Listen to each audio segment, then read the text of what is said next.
কোনো আর্থিক অবস্থা নাই যে আমরা কোথায় যাই বাড়ি করব। এই শহরে প্রায় 1 লক্ষ লোক আমরা, নদী ভাঙ্গা। আমাদের প্রতি একটু সহযোগিতা করেন। আপনাদের সহযোগিতা হয়তো আমরা ছেলে সন্তানদেরকে নিয়ে নদী মাটিতে দাঁড়ায় খাইতে পারি। যেন আমাদের মাথা গোজার ঠাই দরকার না, আমাদের পায়ের তলার মাটি দরকার।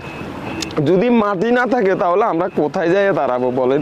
আমি জানি না আমার এই কথাটা কোন পর্যন্ত যাবে, তবে আমি বাংলাদেশের সরকারের কাছে বিনীতভাবে অনুরোধ করতেছি, উনি ওনার নিজ চোখে আমাদের এই জিনিসটা একটু দেখুক, দেখে আমাদের এই বিবেচনাটা করুক। এই যে বস্তা ফুরাইতেছে, বস্তাগুলা আসলে আপনারা দেখেন অর্ধেক অর্ধেক ফুরাইতেছে বস্তা। বাড়িটা 3 ভাঙ্গা দিছে। এইভাবে আমরা প্রায় 1 লক্ষ পরিবার এখানে বসবাস করতেছি। আমাদের বাড়িঘর সম্পূর্ণ নদী হয়ে যাইতেছে।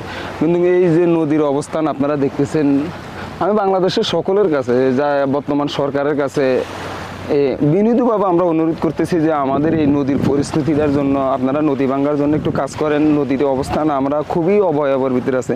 এই যে আমাদের এখানে যে বস্তাগুলো আছে, এই বস্তাগুলা এই মাসুদ হান্নান দিয়েছিল। ওয়ালটন এখন দেশের সীমানা পেরিয়ে পৌঁছে গিয়েছে 50টিরও বেশি দেশে। ওয়ালটন, ঘরে ঘরে বিশ্বজুড়ে। আর কেউ দেয় না, কিন্তু এই বস্তাগুলো নিম্নমানের বস্তা, ওগুলো তেমন এয়ার বস্তা না, তাও বালুও কম দিতেছে, কম দিয়ে ফুরাইতেছে। এইভাবে এই যে বস্তা, এগুলা এই যে অর্ধেক অর্ধেক ফুরাইতেছে, পুরো বস্তা ফুরাইতেছে না। কিন্তু কাজগুলা যারা করতেছে, যায় পানি উন্নয়ন বোর্ড, আসলে ওনারা খুবই মনোযোগ দিয়ে আমাদের এই কাজগুলা করতেছে না। কিন্তু এখানে দেখার কোনো লোক নাই। আমরা কে দেখবে? আমরা তো নদীর ভাঙ্গা মানুষ, আমাদের এখানে কোনো মুরব্বী নাই, কে আমাদের সহযোগিতা করবে? আমরা খুবই কষ্টের ভিতরে আছি। এই বাজারটা এইদিকে প্রায় 5 কিলোমিটার ছিল, এখান থেকে আরও ওইদিকে 5 কিলোমিটার ছিল, 5 কিলোমিটার ভেঙে গেছে। আমার বাড়িরও 3 ভাঙ্গা দিছে। আমি 5 কিলোমিটারের পরও আমার বাড়ি ছিল। এটা তো একটা ঐতিহ্যবাহী টাঙ্কির ঘাট। হ্যাঁ, এটা ঐতিহ্যবাহী টাঙ্কির ঘাট। এটা আজকে না, আমিও আজকে আমার 42 বছর রানিং বয়স চলতেছে। আমি এই জায়গায় এই টাঙ্কি বাজারে প্রথম যখন আসি তখন আমার 25 বছর আমার বয়স। 25 বছর এখানে আমি বসবাস করতেছি। এই টাঙ্কি বাজারটা আরও প্রায় 30-35 বছর আগের বাজার। আমি 25 বছরে আসি দেখতেছি এই বাজারটা, কিন্তু তখন বাজার ছিল আরও অনেক ওইদিকে। ওইখান থেকে ভাঙতে এই পর্যন্ত আসি।